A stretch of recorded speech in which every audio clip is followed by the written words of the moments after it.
Picture finding a wallet brimming with thousands of dollars, enough to rewrite your life, on a deserted Lagos street. This is Amara's story, a 17-year-old homeless orphan who faced a choice: keep the fortune or follow her conscience. Her decision to return it, against all odds, sparked a journey that transformed her from a forgotten ghost to a beacon of hope. What she received in return will leave you stunned. Dive into this gripping tale of integrity, courage, and unexpected rewards. Subscribe and like to join Amara's incredible adventure. Imagine discovering a wallet stuffed with thousands of dollars, a sum that could transform your existence, with no one around to see. This is the tale of Amara, a destitute homeless orphan who chose integrity over despair. But what she gained in return will astonish you. Keep reading for this incredible journey. If you're new here, please subscribe and give this story a thumbs up. Rain poured like shattered crystal across Lagos, slicing the city's neon glow into streaks of red, yellow, and green. Amara Wuku, 17, frail and drenched to the bone, leaned against a locked stall on Adeniji Adel Road. The metal shutter clanged with each gust from the lagoon, and the soggy cardboard she held overhead flapped uselessly, as if it might escape her grasp. On better nights, she could imagine the raindrops as stars, the pavement beneath her a vast night sky she traversed. But tonight, the heavens were a locked vault, not a single star breaking through. That seemed appropriate. Her life had lacked light since the day dirt was shoveled onto her father's grave 3 months ago. She recalled that day vividly. Her stepmother, Kichi, in a striking red head wrap, stood by the graveside, shedding crocodile tears until the final prayer. An hour later, those same eyes glared with contempt. "You should have died with him," which, Kichi spat, her words of final judgment. Within moments, Amara was cast out, clutching a plastic bag with a tattered dress, an old Bible, and her fading dream of completing high school. From then on, she drifted through Lagos like a spirit no one mourned. Days were a survival equation. Enough coins for a water sachet? Could she charm a motorbike rider into sharing a half-eaten snack? Nights meant securing a dry spot before scavengers or drunks claimed every corner. It struck her how swiftly a life could shrink to a patch of pavement and the fleeting kindness of strangers. Yet even ghosts can dream. Around midday, sheltering under a corroded newsstand awning, Amara overheard whispers of opportunity rippling through the crowd. A huge trade fair had opened at Tafua Balewa Square. Major firms, food stalls, and temporary jobs. One vendor needed extra hands urgently. Another paid daily for flyer distribution. Desperation tasted like hope, Amara thought, her stomach twisting from yesterday's lone meal of 2 overripe bananas. She set off on sore feet, weaving past buses spewing exhaust like furious beasts. By the time she reached the square, it pulsed with life. Vibrant banners waving, Afrobeat blasting from competing speakers, the aroma of grilled meat mixing with sweet pastries and fuel. For a moment, she forgot her hunger. Lagos's vibrancy could make anyone feel momentarily wealthy. But hope is a fickle lender. The first stall owner, a burly man selling imported gadgets, cut her off mid-sentence. "Your clothes, girl. My customers will think I hire beggars." At a food stall, she offered to wash dishes. The cook shook his head, pointing to a sign requiring hygiene permits. And so it went, 12, 15, 18 rejections. Each no drove spikes in her fading optimism. As the fair's floodlights sparked on, painting the twilight with harsh light, Amara headed toward the exit, silently chanting, "Maybe tomorrow." Slipping between piles of empty crates, her sandal bumped something soft yet firm, a black leather wallet on the wet ground. She knelt reflexively, her street-honed senses alert to anything valuable, a lost coin, a stray note. The wallet felt luxurious, smooth under her fingers. She opened it, and 30 pristine $100 bills gazed back, crisp as fresh linens in a hotel she'd never enter. Her breath caught, her mind flooded with visions, a small room with a real bed, a locked door, perhaps a used sewing machine by a window, a life reborn. Her heart pounded so loudly she almost missed the photo ID tucked behind the cash until it fell free. She grabbed it. A man in his 40s stared back, a commanding yet magnetic face, graying temples, eyes bright with the assurance of someone who owned the world. Mr. Egu Chukwi Okoro, the card read, Chairman and CEO, Okoro Global Holdings. Below, a golden-lettered Enkay address and private phone number gleamed. A whirlwind of thoughts stormed her tired mind. $3,000, she calculated, roughly 4.4 million naira at the black market rate. Enough for a modest apartment for 2 years, tailoring lessons, and a small shop stocked with fabrics. Why not keep it? The streets thrived on the rich's carelessness. Hadn't fate cheated her more cruelly than a lost wallet could harm its owner? But a softer thought emerged, flavored with memories of mosquito net nights and her mother's gentle voice. Wealth built on theft will always crumble. The words felt so real, she could almost feel her mother's rough thumb on her cheek. That memory steadied her racing pulse, but honor alone wouldn't feed her tonight. She tucked the wallet inside her dress's frayed lining, pressing it against her ribs as if it might merge with her soul. Then she walked, eyes lowered, until the fair's bright lights faded and Lagos's raw edge returned. She found shelter by a plywood fence near Ito Bridge, guarding an abandoned construction site where steel beams reached skyward like desperate hands. There she crouched, knees drawn up, arms around her legs. Rain returned, fiercer, as if the clouds debated her choice. Water seeped through a gap, soaking her hair. Every reason to keep the money screamed. New clothes, no more torment from your stepmother, a chance at respect. But integrity sat close, like a frail girl in worn sandals, whispering, "You are still your mother's daughter." Amara couldn't tell which voice cut deeper, the lure of instant relief or the quiet call of honor. She drifted to sleep, woke shivering, slept again, dreaming of seas made of banknotes, until a thunderclap jolted her awake at dawn. Her choice crystallized with the morning. She would return the wallet, no matter the cost. The problem was clear. No bus fare, no phone credit, no contacts in Enkay, 30 kilometers of city between her and the address. With blistered feet and a bruised heart, Amara stood in the dim, smoky light and murmured to the silent sky, "Let my feet carry me." Then she stepped into the flooded street, the wallet pressed to her chest like a vow bound in leather and dread. The sky stayed starless, but within her, a faint spark refused to die. The sun rose hesitantly, as if reluctant to light another day of struggle. Lagos roared to life, horns blaring, vendors shouting, buses screeching over slick roads. Amara stood at Balagan Market's edge, her empty stomach aching, arms clutching her chest to guard the wallet hidden beneath her tattered dress. The market thrummed like a beehive, traders hawking colorful cloth, knockoff gadgets, and spice sachets. A child wailed nearby. 2 women bickered over vegetable prices. To Amara, the city's noise felt distant, like a world she no longer fit into. She exhaled slowly and muttered, "I need transport." The Enkay address, 12 Milverton Crescent, was too far to walk easily.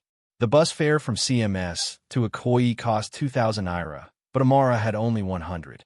With no phone or credit, just the wallet, she began seeking help. "Excuse me, sir," she said to a man stacking rice bags onto a truck. "I need 2,000 naira for transport to return something I found." He paused, wiped his forehead, and eyed her ragged clothes. "Found what?" "A wallet," she said. "With money." "Yes, but I want to give it back." He laughed, shaking his head.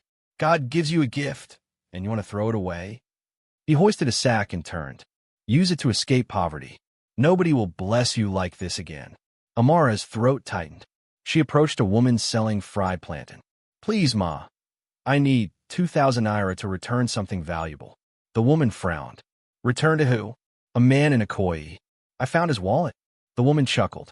"You, poor like this, returning a rich man's money? You enjoy suffering, eh?" Another nearby vendor chimed in. "Show me the wallet." Amara stepped back. "I just need help to get there." "Then walk," the woman snapped, turning away. For hours, Amara roamed the market, pleading, explaining, hoping for one compassionate soul. But she met only mockery, dismissals, and doubtful stares. By noon, her hope faded. She collapsed beside a gutter, exhausted and angry. What if they're right? A voice whispered. What if this is your chance?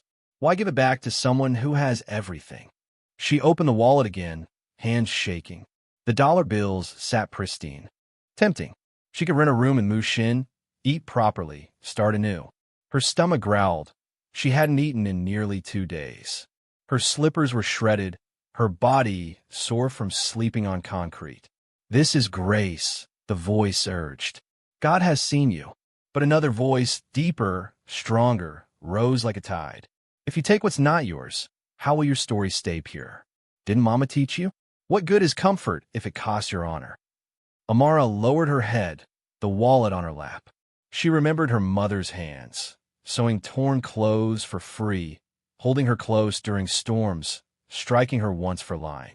Her mother had nothing but lived with dignity. Tears pricked Amara's eyes. I'm not a thief, she whispered, even if I'm starving. She stood, resolute. She would walk to Enkay.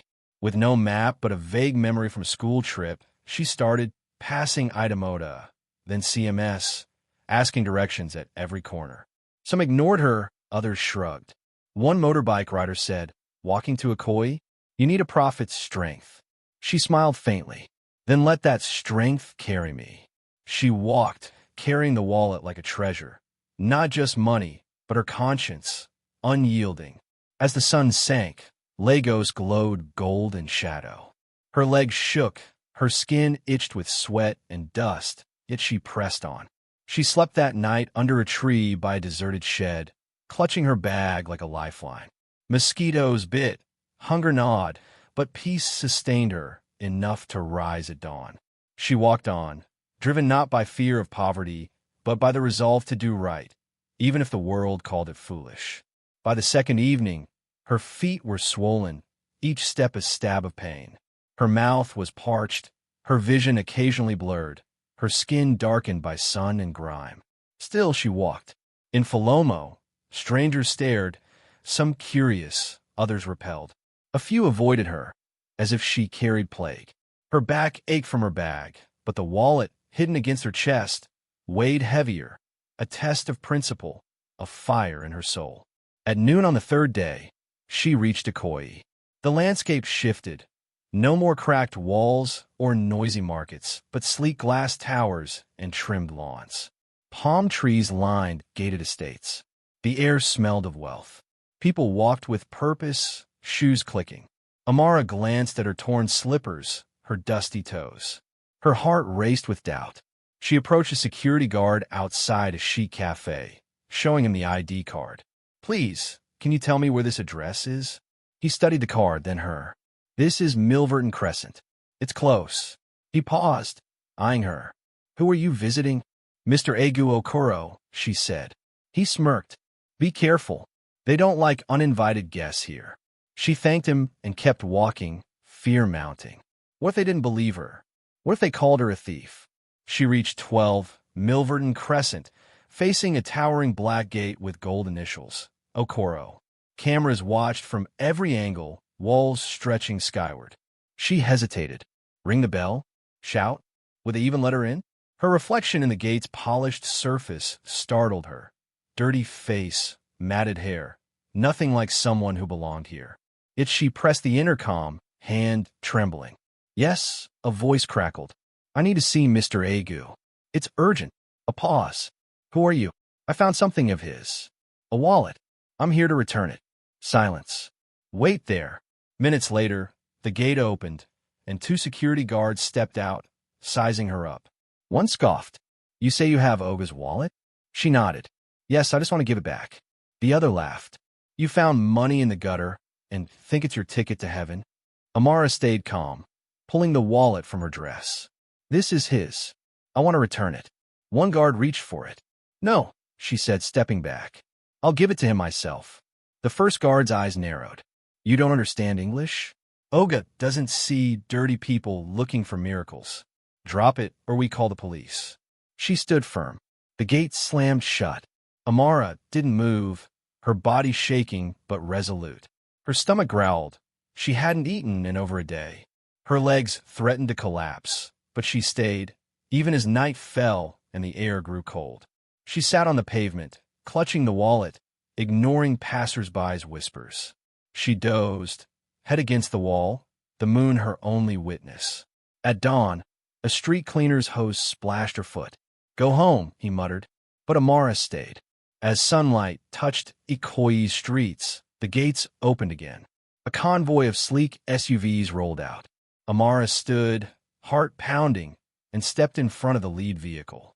Tires screeched. Guard shouted, "Move! Are you crazy?" She didn't budge. The car door opened, and Mr. Agu emerged, dressed in a sharp gray suit, glasses perched on his nose. It was him, the man from the ID. "Who are you?" he asked, voice steady but authoritative. Amara's words caught, then spilled out. "This is yours, sir," she said, holding out the wallet with both hands.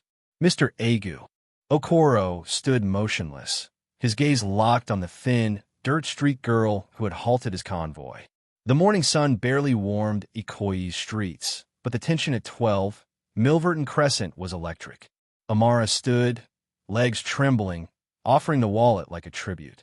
She had walked for 2 days through Lagos's grueling sprawl, hungry, mocked, rejected, to reach this moment. Now she faced the man whose name and face had haunted her since finding the wallet at the trade fair. Mr. Agu didn't take it immediately.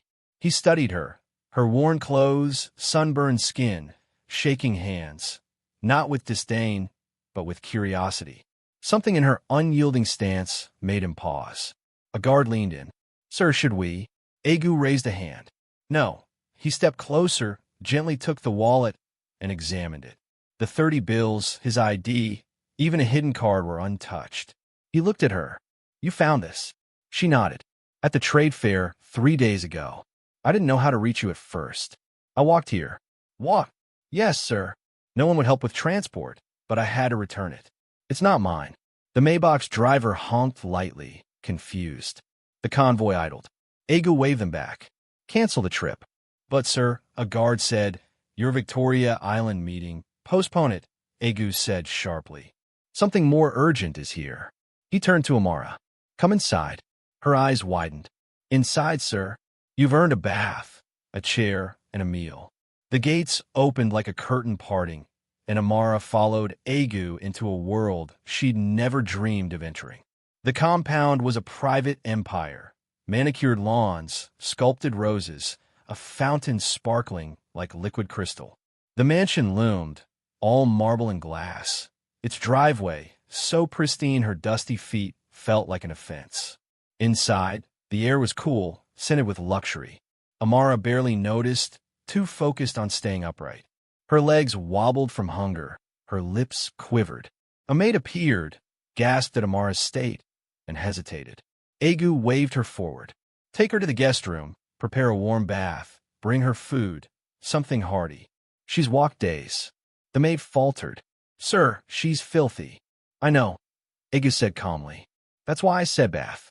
To Amara, he added, "Go with her. We'll talk after you rest." Amara followed the maid, Ijoma, up a grand staircase, her mind reeling. Was this a dream born of starvation? But the warm bathwater was real, the soap lathering richly. Her skin, caked with grime, regained its hue. Ijoma brought fresh cotton clothes, better than anything Amara had worn in months. Then came food, steaming jollof rice, grilled chicken, cold malt. Amara paused, stunned, then whispered a prayer her mother taught her. "Thank you, God, for daily bread and those who share it." After eating, Ijoma led her to a lounge with soft chairs and wide lagoon views. Agu waited, now in a navy suit, holding a glass of water. He studied her with interest. "Your name?" "Amara Noatukawuku." "Your parents?" "My father died 3 months ago. My mother when I was 10. You've lived on the streets since your father's death?" She nodded. "His wife called me a witch and threw me out. I had nowhere else." Agu's jaw clenched, but his voice stayed even. "And yet, despite all that, you returned this wallet." She looked down. Almost kept it. One voice said to, but my mother's voice, she said, we may be poor, but not thieves. Silence settled. Then Egu said, I believe you. Amara looked up, startled. You do? Yes. And I respect you, Amara. She frowned. But I'm no one, sir. He smiled slightly. To the world, maybe. But some nobodies shine brighter than all the somebodies. He stood. Rest now. Tomorrow, we'll discuss what's next. That night, Amara slept in a real bed, wrapped in soft sheets under a leak-free roof. She didn't know Egu's plans, but she felt human again. Deep inside, a fragile hope began to grow. Sunlight poured through the guest room's tall windows, warming the soft duvet where Amara lay. She lingered, afraid to wake and find it all a dream. No street noise, no mosquito bites, just quiet and the hum of air conditioning. Her body ached, feet swollen, but her heart felt lighter. She rose and faced the mirror. The girl looking back wasn't the one who'd slept on pavements. Her skin was clean, hair neatly braided by a joma, the lavender dress fitting perfectly.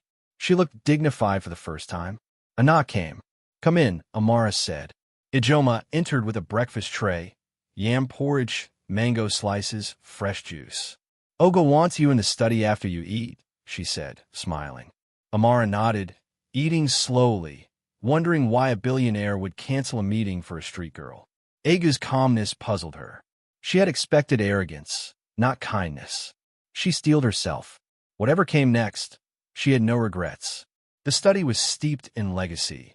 Wooden shelves held law books, awards, and albums. A grand portrait of a stern, regal woman hung behind the desk.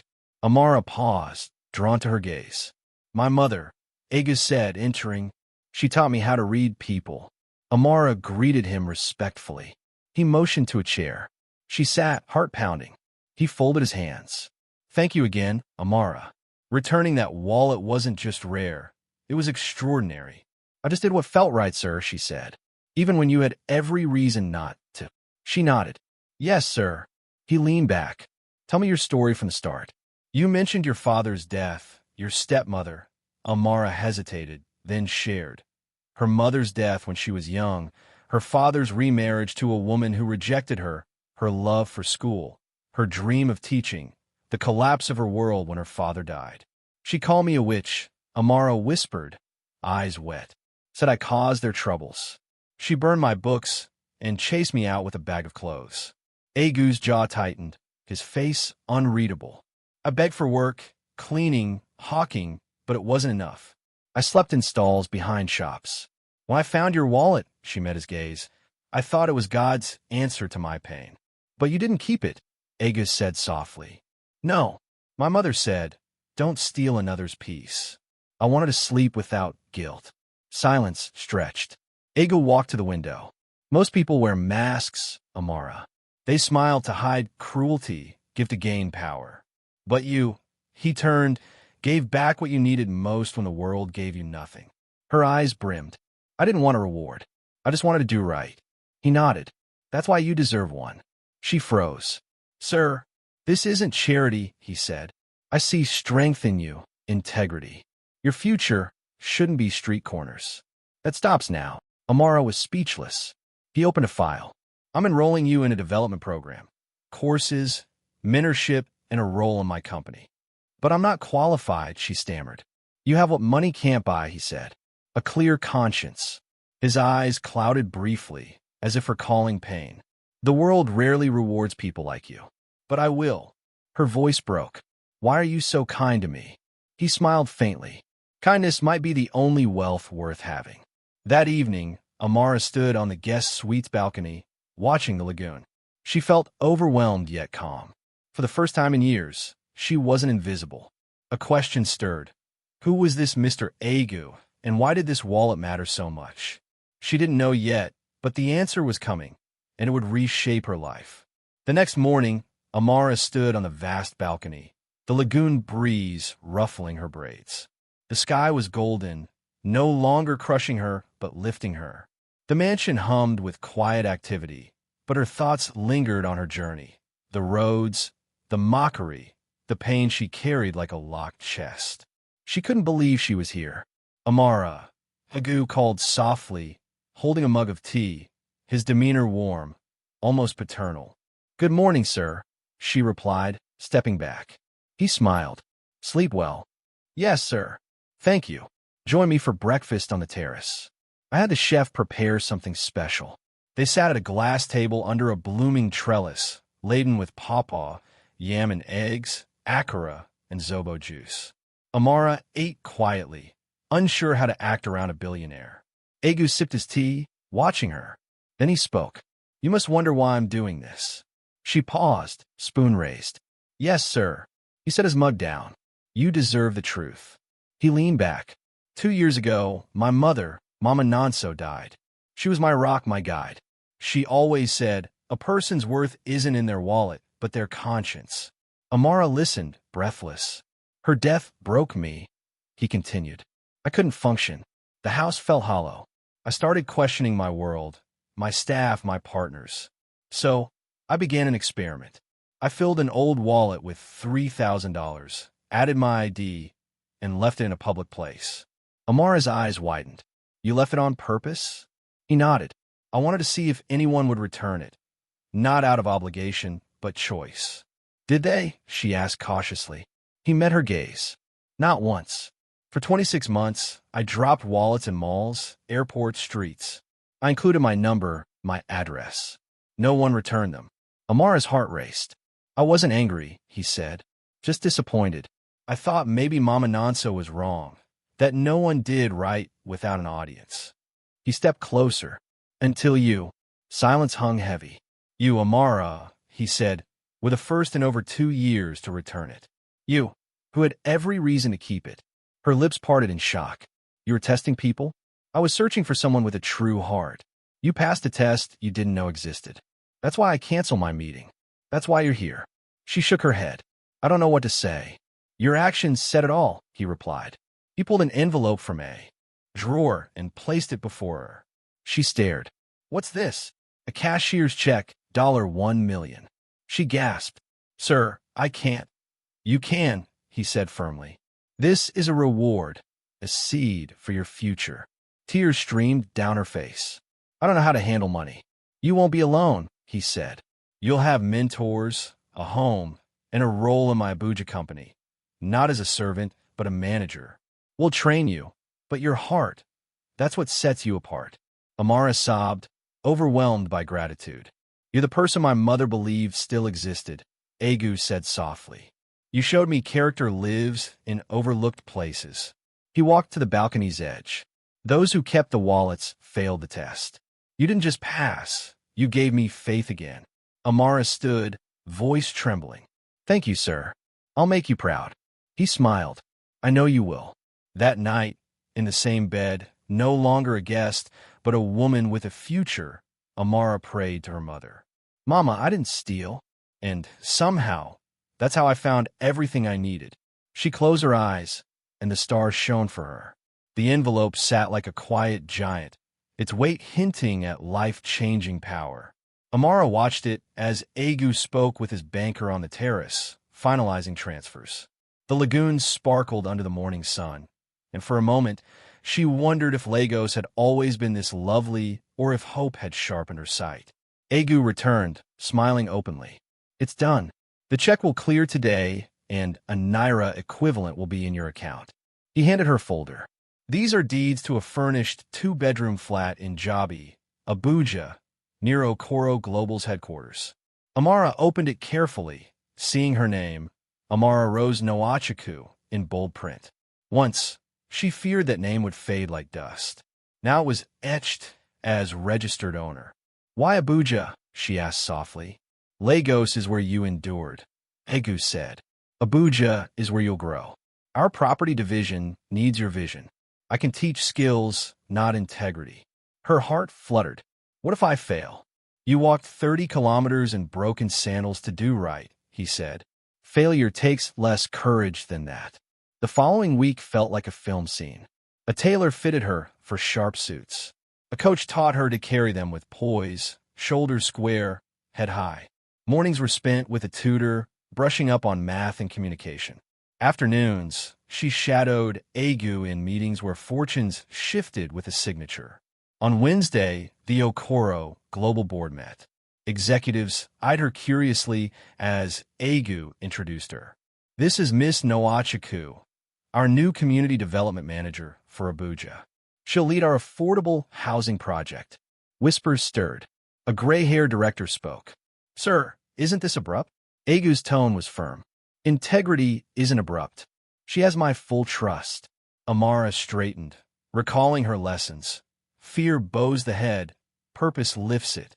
"Affordable housing isn't just aid," she said clearly. "It's a foundation for progress. Cities can't thrive on unstable ground." The room stilled, not fully convinced but listening. Egu's eyes gleamed, as if saying, "Mama, you were right." Conscience still walked, often barefoot. 2 weeks later, Amara unlocked her Abuja flat. The scent of fresh paint and wood greeted her. Windows framed Aso Rock's silhouette. The fridge hummed, stocked with food she hadn't bought. She laughed, then cried, gratitude as heavy as sorrow. On the counter was a parcel, a worn copy of Jane Eyre and a note. "For nights when courage feels alone." "Hey." She traced the initial touched. Ega knew wealth fed the body, but stories fed the soul. October brought Harmattan's dry wind, and Amara's first task took her to Kubwa, inspecting a run-down estate for redevelopment. Children kicked a deflated ball across cracked pavement. Women cooked outside, leaking homes. It echoed her past, but now she approached as a solution, not a victim. A boy dropped an envelope, school fees. "You dropped this," she called, picking it up. He grabbed it, mumbled thanks, and ran. No hesitation this time. Integrity was now reflex. That night, journaling on her balcony, she wrote, "Egu tested me with temptation. Today, life tested me with honesty." One morning, her phone rang, an old neighbor from Mushin. Her stepmother, Kichi, was sick. Amara felt a tangle of emotions, pity, anger, obligation. She took leave and flew to Lagos. The old compound looked shrunken, its walls peeling. Kichi lay on a mat, frail, eyes fearful when she saw Amara, healthy, well-dressed. "Here to curse me?" Kichi rasped. Amara knelt, taking her hand. "I'm here to forgive you." She pulled out a clinic pamphlet and payment slip. "You'll get treatment. No one deserves suffering." Kichi's tears fell. Redemption was quiet, a bridge between past pain and present peace. 6 months later, Amara stood before Rose Gardens, townhouses named for her mother. Families lined up for keys. Reporters snapped photos. The housing minister spoke, but the crowd awaited the young manager whose story had spread, a modern fairy tale. At the podium, Amara spoke without notes. "I once slept on cardboard by Ito Bridge," she said. The crowd gasped. "A stranger's kindness raised me. These homes prove kindness builds more than walls." She cut the ribbon, and children raced through clean halls, their laughter a song. Aga nodded from the front row, his look a blessing. Test passed, purpose claimed. That evening, on a rooftop overlooking Abuja, fairy lights glowed, and a saxophonist played softly. Egu pulled Amara aside. "I have something for you." He handed her a leather case, like the wallet. Her stomach flipped. "Another test?" No, inside was a brass key. "You're now Director of Community Impact nationwide. This opens every site office." He paused. "Use it well." She clutched it. "I'll try." "Your try changed my life," he said. "And my mother, wherever she is, rests easier." Alone later, Amara stood by the railing. The sky sparkled. She recalled the rainy night, the voice urging, "Keep it," and the stronger one saying, "Don't." Had she taken the money, she might have had comfort, but not this, a life free of guilt. She opened the case, the key glinting. In it, she saw futures, scholarships for street kids, clinics for forgotten places, programs for girls labeled wish. Pocketing it, she faced the sky, jasmine and dust on the breeze. "Thank you, Mama," she whispered. "Your daughter stayed true." The lagoon was distant, the cardboard bed a memory, but one truth held. Wealth isn't in money gained, but in the unyielding light of a clear conscience. Under that starry sky, Amara rose no Achiku, Once a homeless orphan, now a builder of homes, smiled at a future she'd reclaimed. Moral: integrity unlocks doors wealth cannot. Amara's honesty, bravery, and kindness show character triumphs over circumstance. True wealth lies in lifting others, forgiving deeply, and doing right despite hardship. Hope, led by conscience, brings lasting rewards. Goodness, though unseen, is never forgotten. Share your thoughts below. What did this story teach you? Another inspiring tale is coming soon, so subscribe and turn on notifications to catch it first. If you love this, like and share with loved ones. Thank you for reading. Bless you.